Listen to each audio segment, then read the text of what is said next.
This electronic jewelry rolling mill machine is easy to operate, rapid heat dissipation, enough power, no manpower required, and durable.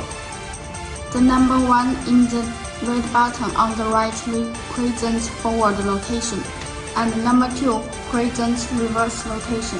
Turn the T-sharp handle to adjust distance between the two rollers.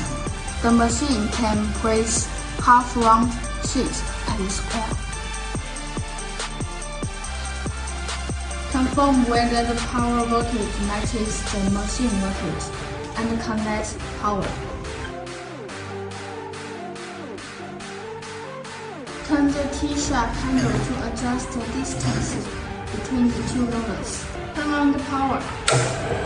Jewelry next needs to be pressed back and forth. The spacing can also be adjusted according to the thickness of the jewelry during the process.